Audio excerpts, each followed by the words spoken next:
Assalamualaikum warahmatullahi wabarakatuh. Alhamdulillah. Wassalatu wassalamu ala rasulillah. Wa ala alihi wa sahbihi wa man tabi'ahum bi ihsanin ila yaumiddin amma ba'd. Hadirin jamaah salat al-jamaah yang semoga dirahmati oleh Allah subhanahu wa ta'ala. Marilah kita bersyukur kepada Allah subhanahu wa ta'ala yang telah memberikan nikmatnya yang banyak kepada kita. Yang seandainya kita mau menghitung satu persatu nikmat Allah, pastilah kita tidak akan bisa untuk menghitungnya.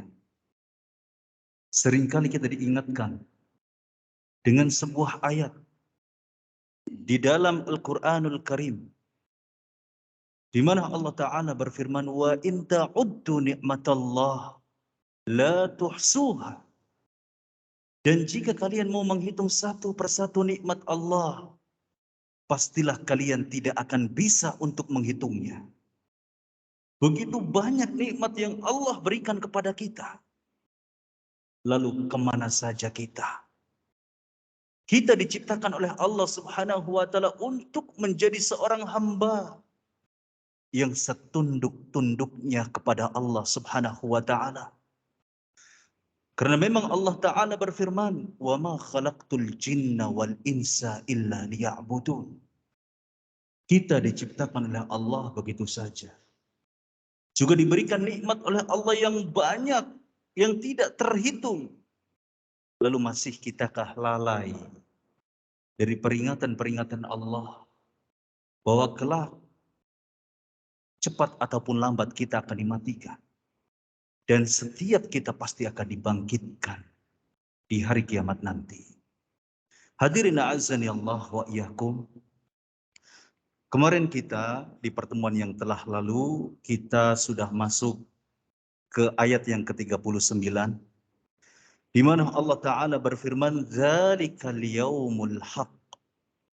Faman syaa'a attakhadha ila rabbih ma'aba." Dzalikal yaumul haqq. Artinya adalah al-yaumul haqiqi. Alladzi yadhharu fihi al-haqq tamam az-zuhur. Adalah hari yang benar-benar terjadi. Yang kebenaran akan nampak di dalamnya. Tidak ada kebenaran yang tertutupi di akhirat nanti. Yang benar pasti tersingkap. Yang salah ataupun yang batil pun akan tersingkap. Kalaulah di dunia, seringkali kezaliman dikatakan bahwa itu adalah keadilan. Atau sebaliknya, keadilan dianggap sebuah kezaliman di dunia, Pak. Tetapi nanti di akhirat, kebenaran akan dikatakan itu adalah sebuah kebenaran. Juga keadilan akan ditegakkan. Akan ditegakkan seadil-adilnya. Sampai-sampai kata Nabi SAW, domba yang tidak bertanduk, asyatul jalha, itu akan diberikan haknya. Dari mana? Dari domba yang bertanduk, asyatul qarna. Kata Nabi SAW, la tu'addunal huquqa ila ahliha yaumal qiyamah. Akan diberikan hak-hak kepada pemiliknya pada hari kiamat nanti. Yang dulu hartanya dicuri akan dikembalikan kepada pemiliknya. Yang dahulu pernah dizalimi akan diterima haknya. Yang dulu pernah dicaci, pernah dimaki, pernah dirampas hartanya, pernah difitnah, pernah dituduh, bahkan pernah dibunuh ataupun pernah dipukul, maka akan mendapatkan hak kembali.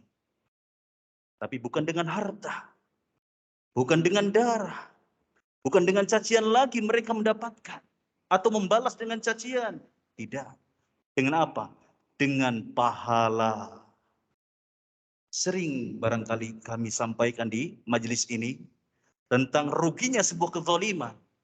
Dan sebuah kezaliman pasti akan dibalas dengan seberat-beratnya di akhirat nanti, Pak. Sengaja saya sampaikan, ini sebuah peringatan bagi kita agar jangan-jangan sekalipun untuk melakukan kezaliman. Karena Nabi SAW memperingatkan, inna zulma zulumatin yaumal qiyamah. Sesungguhnya kezaliman itu adalah kegelapan-kegelapan pada hari kiamat nanti. Dan kelak orang-orang yang berbuat zalim akan merugi di akhirat, Pak. Kata Nabi Shallallahu Alaihi Wasallam, al-muflisu min ummati, orang yang rugi, orang yang bangkrut dari umatku ini adalah ya'ti yaumal qiyamah. Dia datang pada hari kiamat nanti bisolatin wa siyamin wa zakatin, dengan membawa pahala salat, pahala zakat, pahala puasa. Namun di sisi lain dia membawa dosa. Dosa kenapa? Sebab apa? Qad syatama hadza wa qad qadhafa hadza wa akala mala hadza wa safaka dima hadza wa daraba hadza. Karena membawa dosa disebabkan dia telah menuduh orang lain, mencela orang lain, memakan harta orang lain, merampas, mencuri, merampok, membegal, kemudian membunuh orang lain, menumpahkan darah orang lain, dan memukul orang lain. Apa balasannya apa? Bukan ketika dia membunuh di dunia akan dibunuh di akhirat, bukan. Bukan ketika dia mencela atau menuduh orang lain di dunia dia akan dituduh nanti, bukan. Tetapi kata Nabi Shallallahu Alaihi Wasallam, pahala orang yang menzalimi akan diperuntukkan bagi orang yang dizalimi. Terus pahala hajinya, pahala sedekahnya, pahala umrohnya, pahala hajinya, pahala sholatnya, terus sampai kapan? Sampai impas. Bagaimana kalau tidak impas? Dosa orang yang dizalimi diperuntukkan bagi orang yang telah berbuat zalim kepadanya. Hingga ia orang yang berbuat zalim akan dicampakkan ke dalam neraka. Na'udzubillahi min dzalik. Hadirin azani Allah wa iyyakum. Dan kelak pada hari kiamat nanti, hari yang hak, kata Allah Subhanahu wa taala, "Dzalikal yaumul haq." Banyak orang-orang yang takut dihisab. Adapun hisab adalah ditampakkan catatan amalnya, Pak, nanti di akhirat. Dan itu berat. Bisa beribu-ribu tahun. Ditampakkan satu persatu. Dulu dia pernah mencuri, akan melihat di catatan amalnya. Adapun metode hisab yang Allah tentukan di akhirat ada dua cara, Pak, menghisab hambanya. Sebagaimana disabdakan oleh Nabi Shallallahu Alaihi Wasallam, barang siapa yang dihisab udziba, kata Nabi Shallallahu Alaihi Wasallam, man husiba udziba. Barang siapa yang dihisab maka dia akan diazab. Lalu Aisyah radhiyallahu anha yang mendengar sabda Nabi seperti itu, sedangkan pun takut ayat insyiqaq di mana Allah Taala fasawfa yuhasabu hisaban yasira, kata Allah. Maka barang siapa yang dihisab dengan hisab yang mudah, wa yanqalibu ila ahlihi masrura, maka dia akan kembali. Orang yang dihisab dengan hisab yang sangat mudah, ia akan kembali kepada ahlinya, ila ahlihi masrura. Maksud ahlihi di sini adalah golongannya. Kelak ketika dihisab, Pak, orang-orang yang bertakwa akan dihisab, dan setelah dihisab nanti akan dikumpulkan dengan orang-orang yang bertakwa yang sama. Dan mereka dalam keadaan senang. Nah, Aisyah bertanya, wahai Nabi, awalaysa Allah, awalaysa yaqulullahu ta'ala, fasawfa yuhasabu hisaban yasira. Bukankah Allah Subhanahu wa taala berfirman, barang siapa yang dihisab dengan hisab yang mudah. Lalu Nabi Shallallahu Alaihi Wasallam menjelaskan, innama dzalikal 'ardu. Sesungguhnya ayat ini maksudnya adalah hisab yang ditampakkan saja, yang diperuntukkan bagi orang-orang yang bertakwa. Jadi Pak, kelak orang-orang yang bertakwa, orang-orang yang beriman dengan sebenar-benarnya keimanan ketika dihisab, itu akan dimudahkan oleh Allah Subhanahu wa taala. Hanya sekedar ditampakkan begitu saja. Ya, tidak nikosh, tidak dilakukan nikosh, tidak dilakukan pertanyaan demi pertanyaan. Berbeda dengan orang-orang kafir. Berbeda dengan orang-orang zalim. Nanti akan ditanyakan satu persatu sedetil mungkin. Dan pertanyaan itu datang dari Allah Subhanahu wa taala. Adapun orang-orang yang bertakwa sudah dihamparkan begitu saja, kemudian sudah. Ya, dipersilahkan untuk ditimbang nanti pahalanya. Dan optimis ketika sudah ditampakkan, dihisab dengan cara yang mudah, mereka akan optimis bahwa mereka adalah calon surga. Adapun orang-orang yang zalim, dan khususnya orang-orang kafir, maka mereka akan dipersulit oleh Allah Subhanahu wa taala. Kata Nabi Shallallahu alaihi wasallam, maka barang siapa yang diperdebatkan hisabnya, ditanya oleh Allah Subhanahu wa taala, yahlik, maka dia akan binasa, akan celaka. Siapa mereka? Orang-orang kafir, orang-orang musyrik, orang mukmin tapi pendosa. Maka mereka dihisab dengan hisab yang sulit. Maka di dalam sebuah ayat dijelaskan, mereka orang-orang yang merasa sulit hisabnya, tersiksa di sana, mereka akan merasa takut. Merasa takut. Sehingga meminta kepada Allah Subhanahu wa taala untuk disegerakan azab kepadanya. Azab neraka nggak apa-apa. Daripada dia harus dihisab dengan hisaban yang begitu berat. Ngeri Pak di akhirat Pak. Semuanya akan nampak. Ya. Barangkali kita lupa dengan dosa-dosa kita. Kelak di akhirat nggak bisa lupa. Diingatkan oleh Allah Subhanahu wa taala dengan hisab yang begitu nyata. Maka dari itu Pak, barangkali kita pernah zalim kepada orang lain. Entah kita pernah mencuri, entah pernah memfitnah, entah kita pernah menuduh, taubat Pak segera. Bagaimana Ustaz taubatnya? Dijelaskan di dalam kitab Riyadhus Shalihin di bab taubat. Al-Imam An-Nawawi rahimahullahu ta'ala menjelaskan, barang siapa yang berdosa antara hamba dengan Rabbnya, maka baginya ada 3 syarat taubat. Yang pertama adalah an yukli'a anil maksiyah. Dia harus meninggalkan kemaksiatan seutuhnya, sepenuhnya. Gak boleh taubat sambel. Ya Allah, saya taubat dari kemaksiatan yang didapati dalam HP saya. Hari ini, besok lagi. Ini namanya taubat sambel. Kalau taubat hari ini, besok mengulangi lagi, maka tidak terpenuhi syarat taubatan nasuha. Kata Al-Imam An-Nawawi rahimahullahu ta'ala, yang pertama adalah an yukli'a anil maksiyah. Meninggalkan kemaksiatan. Adapun yang kedua adalah an yandama ala fi'liha. Menyesali perbuatan dosa yang dulu dia lakukan. Dia pernah mencuri, ya Rob, dia dulu pernah nggak sholat, disesali. Jangan sampai dia menyesal di akhirat karena dia dulu tidak pernah menyesal sekalipun di dunia untuk taubat. Sehingga banyak dahulu nanti Pak kelak di akhirat orang-orang yang menyesal. Kenapa? Karena dahulu dia bermaksiat sedangkan dia tidak pernah taubat sekalipun. Kata Allah, hatta idza jaa ahaduhumul maut qala rabbirji'uni la'alli a'malu salihan fima taraktu. Ketika maut mendatangi mereka, mereka berkata, orang-orang yang banyak dosa tidak mau bertobat. Terlebih orang-orang kafir berkata, irji'uni ya Rabb, kembalikanlah aku di dunia. La'alli a'malu salihan fima taraktu. Agar aku dapat melakukan amalan soleh yang dahulu kami tinggalkan. Kemaksiatan itu Pak, imma dia meninggalkan perintah atau justru melakukan larangan. Ya, misalkan Allah memerintahkan untuk sholat wajib, kita tinggalkan, itu maksiat.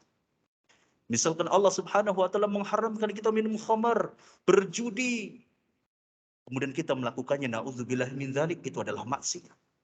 Maka orang-orang yang pendosa kelak akan menyesali perbuatannya. Sehingga syarat yang kedua dalam bertaubat ketika urusannya dengan Allah Subhanahu wa taala adalah an yandama ala fi'liha. Kemudian syarat yang ketiga adalah an ya'zima ala alla ya'udha ilaiha abada.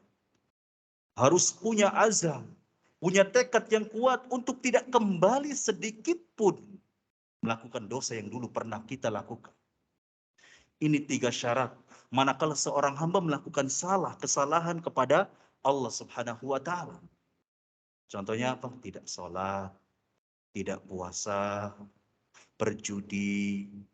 Contohnya apa? Kesalahan yang dilakukan antara kita dengan Allah Subhanahu wa ta'ala. Nah, bagaimana kalau seandainya kita pernah berbuat zalim kepada orang lain? Fitnah, misalkan. Mencuri, misalkan. Menuduh, misalkan. Maka dijelaskan oleh para ulama, kalau itu sebuah harta, hendaknya kita kembalikan Selain 3 syarat yang tadi disebutkan oleh Imam Nawawi, maka harus ada syarat yang keempat yang harus dipenuhi. Kembalikan hartanya kalau kita pernah mencuri, merampas, berbohong, menipu. Bagaimana kalau seandainya itu adalah sebuah fitnah, sebuah ghibah misalkan. Nah, kalau ghibah, Pak, taubatnya, para ulama menjelaskan, tergantung ghibahnya sejauh mana. Contoh misalkan Pak ya, di majelis ini setelah kajian, kita kumpul nih, ngobrol. Tiba-tiba ada si fulan ya menceritakan bahwa Pak Haji Rahmat misalkan dia itu begini begini begini ya, keburukan. Nah, ternyata orang-orang yang mendengar di majelis ini tidak menceritakan sekalipun kepada Pak Haji Rahmat. Sehingga Pak Haji Rahmat nggak tahu bahwa dia itu digibahi oleh si fulan. Ya. Nah, kalau hanya sebatas ini, maka taubatnya adalah kita yang dahulu menggibahi Pak Haji Rahmat, kita ganti dengan apa? Menceritakan kebaikan-kebaikan Pak Haji Rahmat. Itu taubatnya. Selain 3 syarat tadi, kita ditambah dengan syarat yang keempat. Nah, bagaimana kalau seandainya sudah sampai telinga Pak Haji Rahmat? Maka tetap harus meminta halal. Begitu Pak ya. Nah, tiba-tiba Pak Haji Rahmat nggak mau, nggak nerima. Mensyaratkan di sini ada 2 juta, 3 juta. Saya baru akan ridho. Maka para ulama ada yang mengatakan berikan 3 juta. Sebagai tebusan agar Pak Haji Rahmat ridho. Ini contoh Pak. Ya, ini cara taubatnya. Memang susah. Taubat kepada Allah, ya, ketika dosa kita lakukan kepada Allah itu gampang. Allah Maha Pengasih. Tetapi giliran ketika dosa kita lakukan kepada manusia, menzalimi manusia ini susah. Harus ada perjuangan. Maka diingat Pak, jangan sampai kita menjadi orang-orang yang bangkrut. Kita sudah berhaji misalkan, kita sudah umroh berkali-kali misalkan, sedekah tidak terhitung misalkan, zikirnya belum lagi, bangkrut hilang nanti di akhirat. Kenapa? Karena dahulu kita menzalimi orang lain. Kezaliman itu luar biasa Pak. Ya, efeknya luar biasa. Dan akan terlihat nanti di hari yang hak, pada hari kiamat nanti. Hadirin a'azani Allah wa iyyakum. Masih pada ayat yang sama. Maka orang-orang yang beriman dengan hari akhirat, tentang adanya hari kebangkitan setelah kematian, tentang adanya alam mahsyar, maka Allah Subhanahu wa taala menyebutkan jalan bagi orang-orang yang mengimani dengan baik dan mengharap keberhasilan atau kesuksesan ataupun keselamatan di akhirat, maka ia harus menempuh jalan yang Allah ridhoi. Sebagaimana telah Allah firmankan di ayat yang sama. Faman sya'attakhadha ila rabbihi ma'aba. Barang siapa yang berkehendak atau menghendaki. Sya'a di sini secara bahasa Pak artinya menghendaki. Ya. Kalau diartikan secara bahasa maka akan rancu. Ya. Tetapi di dalam memahami Al-Quran tidak cukup hanya sebatas memahami terjemahnya saja Pak. Harus dengan tafsir agar kita tidak menyimpang. Ya, sehingga perlu bagi kita untuk duduk di majelis-majelis tafsir, syarah hadis, ya. Banyak orang-orang yang mengaku bahwasanya penyimpangannya itu punya dalil dari Al-Qur'an, dari hadis Nabi. Kok bisa punya dalil? Ya, bisa. Karena apa? Memahami Al-Qur'an tanpa dengan tafsir yang benar. Memahami hadis tanpa ada syarah dari para ulama yang benar. Nah, sehingga tidak aneh, ya.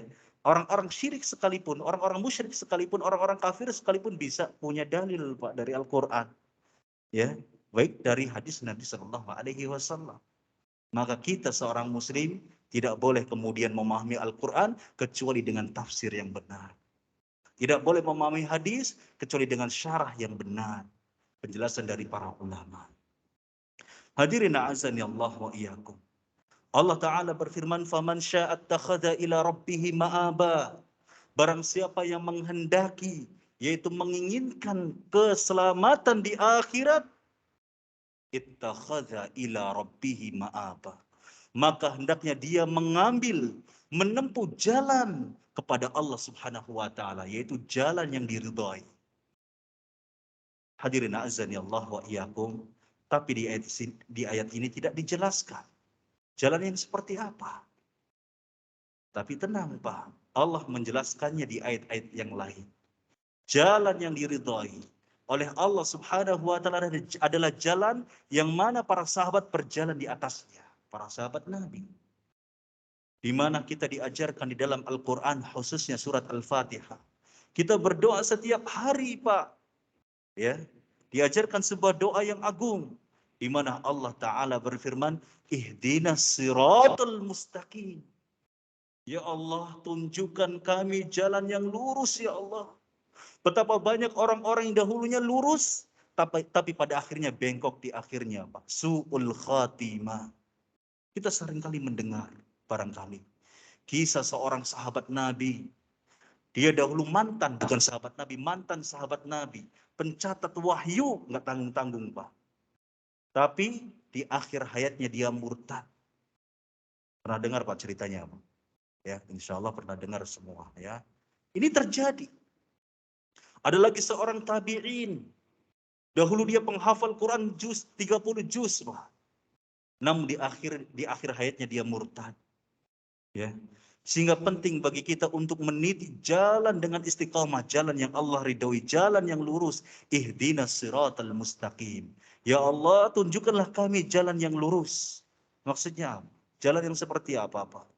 Jalan yang lurus. Dijelaskan di ayat berikutnya, siratal ladzina an'amta alaihim. Adalah jalannya orang-orang yang diberikan nikmat kepada mereka, yaitu jalannya para sahabat Nabi. Kenapa sahabat Nabi? Karena sahabat Nabi adalah saksi bagaimana Nabi Shallallahu Alaihi Wasallam hidup.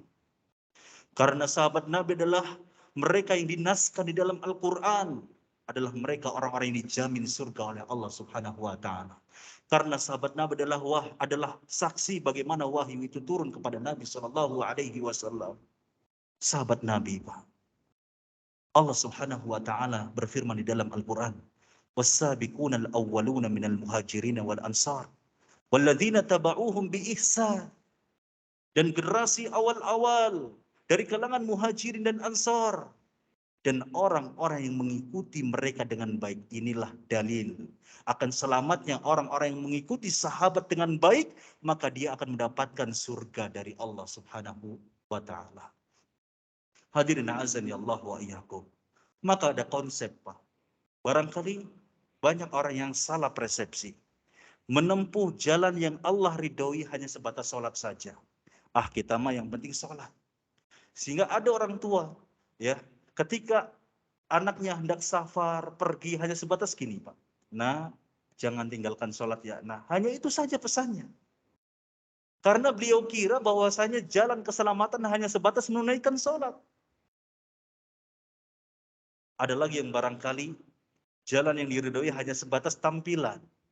Ya, pakai jubah, misalkan jubah putih, peci putih misalkan, kayak saya ini, nggak cukup. Ya, maka harus mengenal konsep bagaimana sih menempuh jalan yang Allah ridhoi. Nabi Shallallahu Alaihi Wasallam mengajarkan, di mana Nabi Shallallahu Alaihi Wasallam berdoa setiap hari, Pak, mengajarkan tentang konsep kehidupan yang benar bagi seorang Muslim dalam kesehariannya. Doa yang beliau panjatkan seusai subuh. Ada yang hafal, Pak? Allahumma inni as'aluka ilman nafi'an wa rizqan tayyiban wa amalan mutaqabbalan. Ini konsep kehidupan dalam keseharian kita yang harus kita lakukan. Agar apa? Agar Allah meridhoi kita. Harus kita lakukan siapapun kita. Pegawai terlebih. Karena ini ada kaitan dengan rizki yang halal. Pedagang terlebih. Karena mereka sehari-hari mencari rizki. Namun seringkali mereka lupa akan kewajiban yang lainnya. Beliau kira kewajiban itu hanya sebatas sholat, nafkahi keluarganya sudah clear. Tidak, Pak. Karena Nabi mengajarkan hidup yang ideal. Konsep kehidupan yang baik adalah sebagaimana yang terdapat pada doa yang beliau panjatkan. Apa itu? Allahumma inni as'aluka ilman nafi'an. Ya Allah, aku meminta kepada Engkau ilmu yang bermanfaat. Jadi harus ada, Pak, pada diri kita ilmu yang bermanfaat. Dan ilmu agama, Pak, terus harus kita kejar, ya. baik oleh orang yang muda, yang masih muda, ataupun orang-orang yang sudah tua, lanjut usia, terus harus semangat. Ya, ilman nafi'an. Ya, bagaimana kita mendapatkan ilmu yang bermanfaat? Hadir di majelis ilmu agama. Karena kalau ya kita memahami ilmu yang bermanfaat itu, ya bisa ditinjau dari dua hal. Yang pertama dilihat dari zat ilmu itu sendiri. Dikatakan ilmu yang bermanfaat adalah ilmu agama. Tentang tauhid, tentang akidah, tentang ibadah, fikih ibadah, tentang akhlak, tentang hal-hal lainnya terkait dengan ilmu agama. Dan ditinjau dari amalan. Ilmu yang bermanfaat adalah ilmu yang diamalkan. Ilmu yang diajarkan. Dan ini penting, Pak. Ya. Jangan sampai kita tidak menganggap bahwasanya ilmu itu nggak penting. Jangan sampai kita menganggap bahwasanya ilmu agama itu nggak penting. Nggak perlulah. Ya. Nggak perlu kita ngaji setiap hari di Masjid Al-Jamaah. Sepekan sekali sajalah cukup. Nggak cukup, Pak. Bahkan ilmu agama kalau seandainya kita habiskan seluruh hidup kita untuk mempelajari ilmu agama itu nggak cukup, Pak. Nggak cukup. Ya, begitu sangat luas ilmu agama. Sehingga minta kepada Allah Subhanahu wa taala agar kita diberikan ilmu yang bermanfaat. Nabi mengajarkan kepada kita, "Salullaha ilman nafi'an wa ta'awwadhu bi ilmin la yantafi." Ya. Mintalah kepada Allah Subhanahu wa taala ilmu yang bermanfaat dan berlindunglah kepada Allah dari ilmu yang tidak bermanfaat. Karena ilmu yang bermanfaat adalah lentera bagi kita di dalam kehidupan dunia dan penolong atau sebab keselamatan kita di dalam kehidupan akhirat. Bukankah kita sering mendengar bahwa manusia kelak ketika mati, ya, maka amalannya terputus. Dan di antara yang menjadi amal jariah adalah ilmu yang bermanfaat. Di antara hal yang akan menjadi atau menyebabkan ilmu kita bermanfaat adalah manakala ilmu kita diajarkan, Pak. Jadi jangan sungkan, Pak. Ya, kita mengajarkan anak-anak kita Al-Fatihah. Jangan serba gurunya yang mengajarkan. Diborong nanti amal jariahnya oleh gurunya.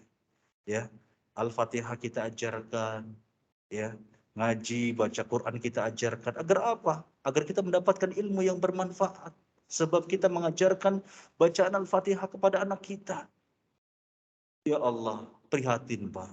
Ya, saya pernah mendengar survei, ya, bahwa penduduk Indonesia yang katanya mayoritas Islam terbesar, ya penduduk Islamnya itu terbesar di dunia. Itu yang bisa baca Quran dari 200 juta jiwa, yang kalau dikalkulasikan 100%, maka hanya 40% Pak yang bisa baca Quran. Ya, yang 60% nggak bisa. Ini baru Qurannya. Belum lagi tentang permasalahan dasar-dasar agama seperti rukun Islam, rukun iman, ya. Kita lihat di YouTube, ada social distancing, ya.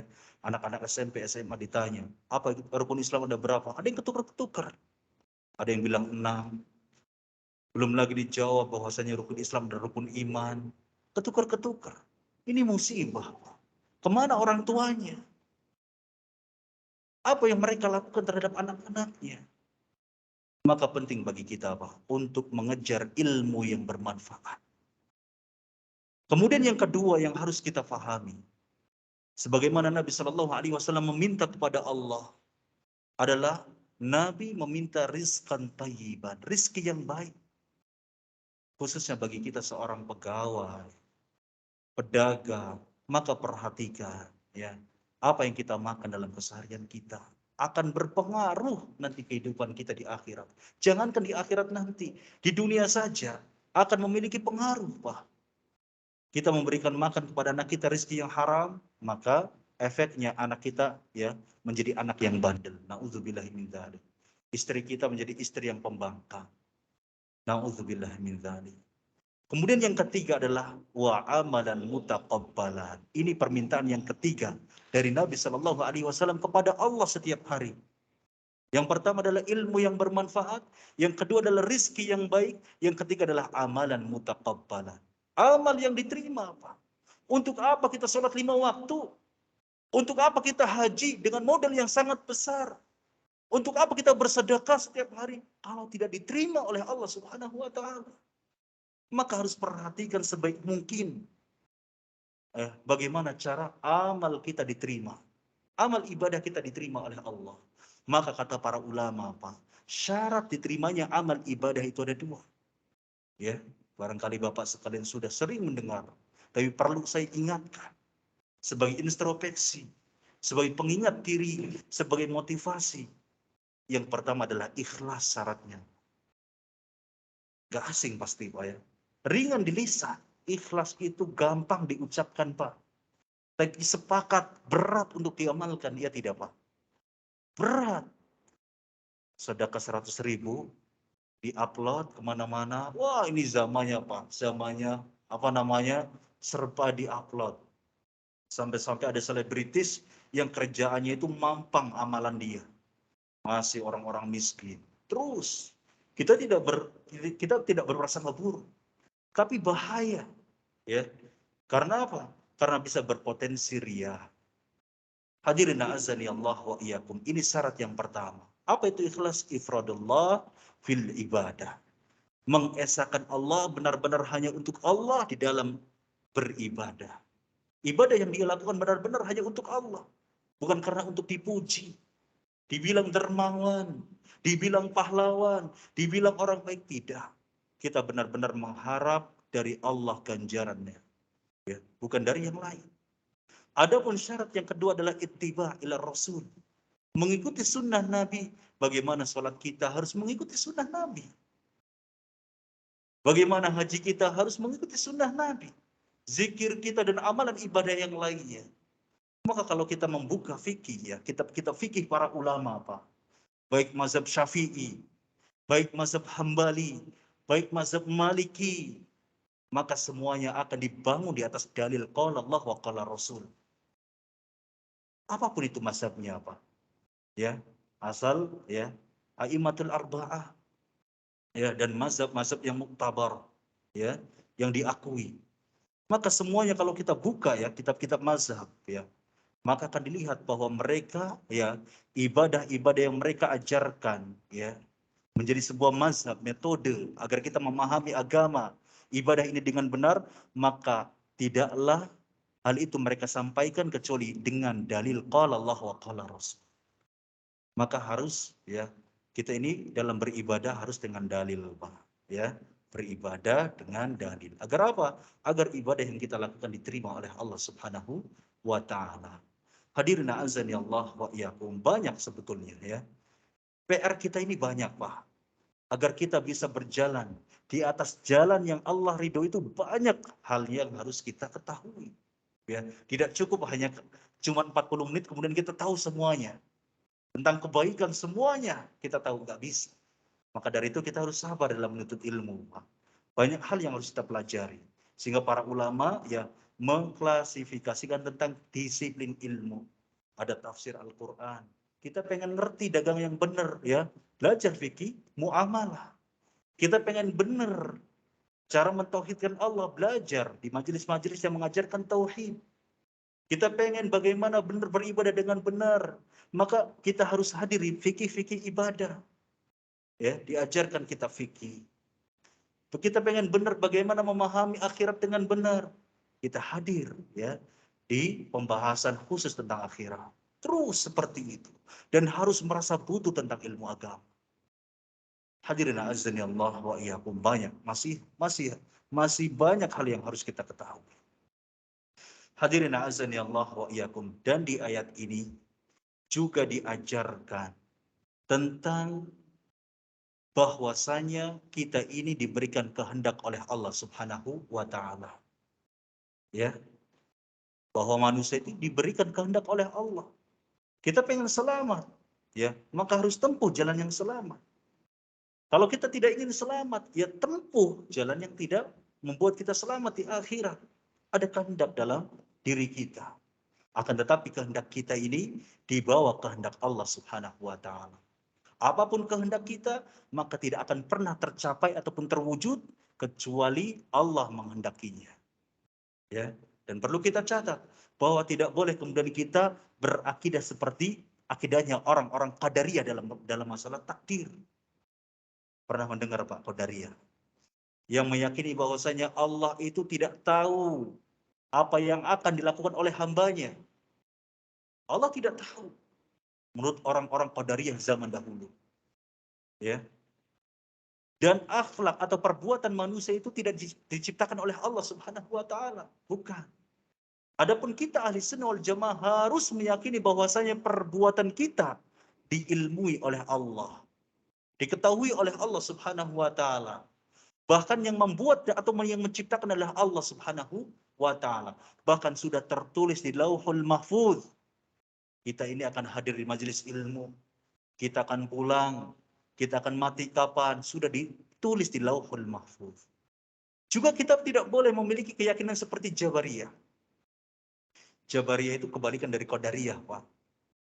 Yang meyakini bahwasanya dia itu tidak memiliki kehendak sedikit pun. Segala perbuatannya itu dipaksa oleh Allah Subhanahu wa taala. Sampai-sampai ketika dia melakukan kemaksiatan pun dia tidak dosa. Kenapa? Karena dia tidak memiliki kehendak untuk melakukannya. Benar-benar seutuhnya 100% apa yang dilakukan adalah kehendak Allah Subhanahu wa taala. Hadirin azani Allah wa iyyakum. Maka hendaknya kita tidak boleh seperti mereka. Qadariyah zaman dahulu, Pak, yang meyakini bahwasanya perbuatan manusia itu tidak diketahui oleh Allah, maka ulama sepakat akan kekafirannya. Ya. Bahwa Allah tidak tahu si fulan melakukan ini dan itu, tidak tahu. Taunya baru setelah dilakukan. Ngeri tidak, Pak? Nah, tetapi kata para ulama, Qadariyah di zaman dulu itu sudah nggak ada, sudah punah. Ada Qadariyah gaya baru yang hanya meyakini bahwasanya perbuatan manusia itu tidak diciptakan oleh Allah, tetapi Allah tahu ya perbuatan apa yang ia lakukan, yang akan ia lakukan. Nah, para ulama mengatakan bahwasanya Qadariyah di zaman ini berbeda dengan Qadariyah di zaman lalu. Maka Qadariyah di zaman ini hanya sebatas fasik saja, tidak sampai kafir. Hadirin azanillah wa iyyakum. Dan ini adalah permasalahan akidah. Bagaimana kita tahu permasalahan akidah? Maka kita harus hadir di majelis-majelis yang mengajarkan akidah. Hadirin azanillah wa iyyakum. Kemudian di ayat berikutnya Allah Ta'ala berfirman, Inna anzarnakum azaban qariba. Sesungguhnya kami memperingatkan kepada kalian azab yang sangat dekat. Kiamat itu sudah dekat, Pak. Sudah banyak tanda-tanda yang mulai bermunculan. Hingga akan muncul tanda yang paling besar. Tanda yang terakhir akan munculnya api yang besar dari arah Aden. Aden itu ibu kota Yaman, Pak, sekarang, Pak. Ya, dulu ibu kota Yaman namanya Son'a. Semenjak kemudian Syiah memberontak pemerintah yang sah, maka dipindahlah ibu kota Yaman menjadi di Aden. Ya, sekarang di sana itu dikuasai oleh Arab Saudi kalau di Adennya. Adapun di Son'a dikuasai oleh Syiah. Hadirin azani Allah wa iyyakum. Dan kelak akan muncul dari Aden sana api yang besar akan menggiring manusia ke arah barat. Dan saat itu terjadi hari kiamat. Dan Allah Subhanahu wa taala di ayat ini mengancam kepada kalian, Inna anzarnakum azaban qariba. Azab yang benar-benar dekat. Dekat, Pak. Azab begitu dekat, azab di depan mata, lalu kenapa kita merasa aman, Pak, dari azab, Pak? Masih lalai. Masih tidak peduli dengan ketaatan-ketaatan yang begitu banyak yang akan menjadi sebab selamatnya kita di akhirat. Sementara Allah Subhanahu wa taala mengingatkan bahwasanya azab itu begitu dekat. Akan datang. Dan kata para ulama ahli tafsir, kullu atin qaribun.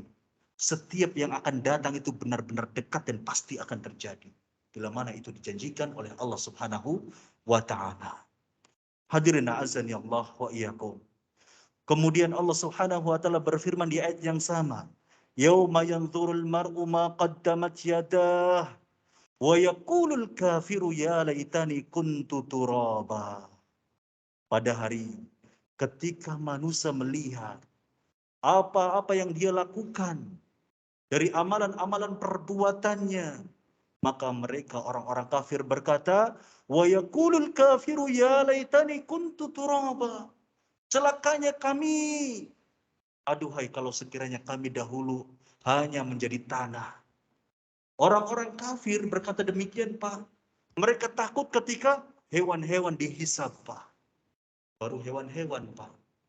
Ada kambing domba yang dihisab. Yang menanduk, yang salah akan disiksa pada hari hisab nanti. Di hari penghisaban nanti. Ada binatang-binatang yang lain yang salah lebih dulu makan disiksa. Jadi jangan menganggap bahwasanya hewan-hewan ini enggak disiksa, Pak. Disiksa. Tetapi bedanya dengan manusia, ketika hewan itu hanya disiksa di hari penghisaban saja, kemudian setelah disiksa di hari peradilan tersebut, mereka akan diubah oleh Allah Subhanahu wa taala menjadi tanah. Itu hewan, Pak. Tidak merasakan siksa neraka. Seberapapun salahnya mereka. Tetapi adapun manusia, setelah dihisab, ditentukan apakah dia ini orang yang zalim, ditampakkan amal perbuatannya dan ditimbang, sedangkan dosa-dosanya lebih berat daripada amalan salehnya, maka ia akan dimasukkan ke dalam neraka. Ini manusia, Pak. Hadirin azan ya Allah wa iyyakum. Maka sebelum kita dihisab, hisablah diri kita, Pak. Minta kepada Allah Subhanahu wa taala sebagaimana Nabi sallallahu alaihi wasallam meminta kepada Allah, Allahumma hasibni hisaban yasira. Ya Allah, hisablah diri hamba ya Allah dengan hisab yang mudah nanti. Minta kepada Allah Subhanahu wa taala. Jangan sampai lisan ini kering dari meminta keselamatan kepada Allah akan keselamatan di akhirat. Karena betapa banyak orang-orang yang dari sisi amalannya itu tidak beruntung. Dosanya begitu banyak, tetapi akan mendapatkan rahmat Allah berupa ampunan. Diberikan hisab yang sangat mudah. Ada juga orang-orang yang pendosa, yang dari sisi amalan dosanya itu begitu banyak, akan diberikan syafaat. Namanya syafaatul uzma. Yang diberikan oleh Nabi Shallallahu Alaihi Wasallam. Padahal kalau mengandalkan pahalanya itu sangat sedikit. Tetapi karena rahmat Allah yang begitu luas, Allah memiliki ampunan, Allah memberikan syafaat kepada Nabi Shallallahu Alaihi Wasallam sehingga banyak orang-orang yang tadinya tidak selamat, dihitung-hitung dari amalan perbuatannya, ia menjadi selamat di akhirat nanti. Hadirin azani Allah wa iyyakum. Banyak sekali hal-hal yang perlu kita perhatikan agar kita menjadi hamba yang selamat, agar kita menjadi hamba-hamba yang tidak diazab sedikit pun di akhirat. Jangan pernah kemudian kita putus harapan. Sudahlah, gak apa-apa, saya mau disiksa, gak apa-apa di akhirat. Paling-paling sehari 2 hari, Pak. Jangan pernah kemudian putus asa. Kita harus optimis bahwa kita berharap kepada Allah, jangan sampai kita ini disiksa dengan sedikit pun siksaan di neraka nanti. Berharap kepada Allah termasuk kita ini orang-orang yang dimudahkan dalam hisabnya. Hadirin azani Allah wa iyyakum. Demikian yang harus kita fahami dalam kehidupan ini.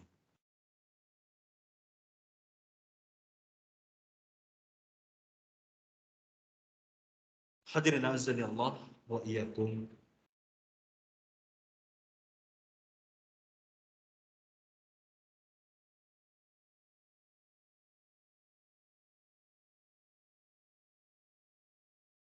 Ini barangkali ya, alhamdulillah kita sudah menyelesaikan, Pak ya. Surat Juz Amma entah berapa bulan kita baru selesai. Kurang lebih 2 bulan kita baru menyelesaikan surat An-Naba ya. Kalau seandainya kita hanya sekedar baca saja tafsirnya, mungkin 1 atau 2 jam bisa selesai.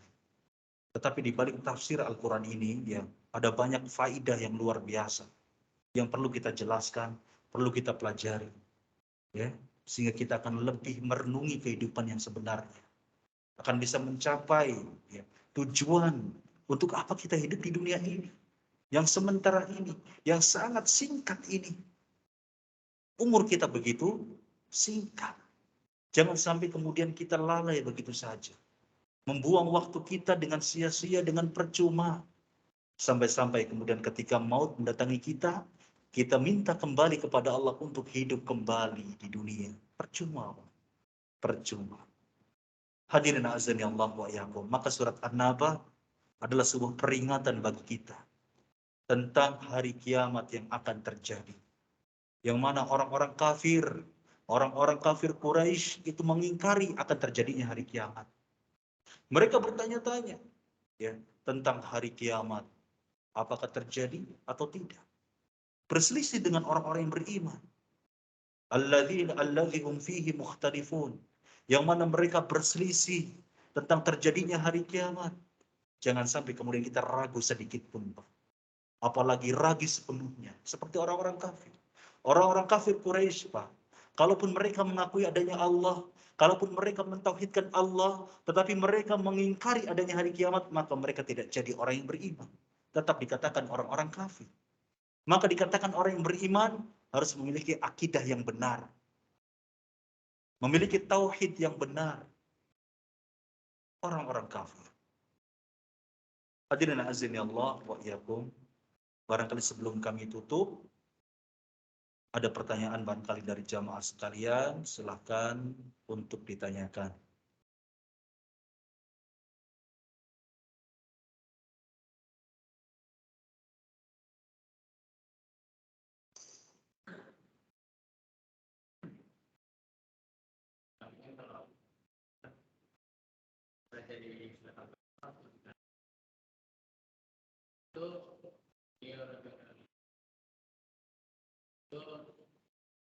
Afwan, yang mempelajari surat Al-Baqarah 7 tahun siapa?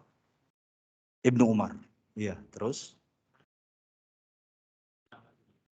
Iya, jadi metode para sahabat Nabi, Pak, berbeda dengan metode kita di zaman ini. Mereka ketika menghafal Al-Quran itu tidak langsung sekaligus. Mereka ini akan menghafal Quran ketika fahami terlebih dahulu kandungan ayatnya. Dan mereka benar-benar mengamalkan. Satu ayat mereka renungi, mereka fahami isi kandungannya, dan mereka hafalkan. Setelah mereka benar-benar fahami kandungannya, mereka kemudian beralih ke ayat berikutnya. Sehingga pantas para sahabat Nabi itu, seperti yang beliau katakan, menghafal Quran surat Al-Baqarah saja 7 tahun. Dan ini metode yang benar. Metode yang paling tepat. Begitu. Ya. Tapi bukan berarti salah orang-orang yang menghafal dengan waktu yang begitu singkat 2 tahun. Tetapi ini yang paling tepat, Pak. Tidaklah mereka menghafal kecuali mereka faham isi kandungannya. Dan sehingga banyak orang-orang yang menghafal Quran zaman sekarang, Pak, justru jadi oknum. Ya, mereka buru-buru menghafal Quran tetapi lupa isi kandungannya, lupa mempelajari isi kandungan Al-Quran. Sehingga tidak jarang kita temui para penghafal Quran justru amalannya bertentangan dengan Al-Quran itu sendiri, Pak. Di depan mata kita itu terjadi. Ya, oknum tapi, Pak, ya. Jangan sampai kemudian difahami ini semuanya enggak, oknum. Tapi tidak sedikit. Nah, sehingga yang benar ya dalam menghafal Quran itu ya sedikit-sedikit, santai saja. Jangan buru-buru, ya. Yang dinilai oleh Allah adalah hasilnya. Ya. Hasilnya dalam artian amalannya. Karena Al-Quran diturunkan oleh Allah Subhanahu wa taala adalah hudal linnas, hudal lil muttaqin, sebagai petunjuk bagi manusia, sebagai petunjuk bagi orang-orang yang bertakwa. Bukan untuk dihafal. Begitu barangkali, Pak, ya. Berhubung waktu Isya sudah tiba, mari kita tutup dengan doa kafaratul majlis. Subhanakallahumma wa bihamdik, asyhadu an la ilaha illa anta, astaghfiruka wa atubu ilaik. Sallallahu ala nabiyyina Muhammad. Assalamualaikum warahmatullahi wabarakatuh.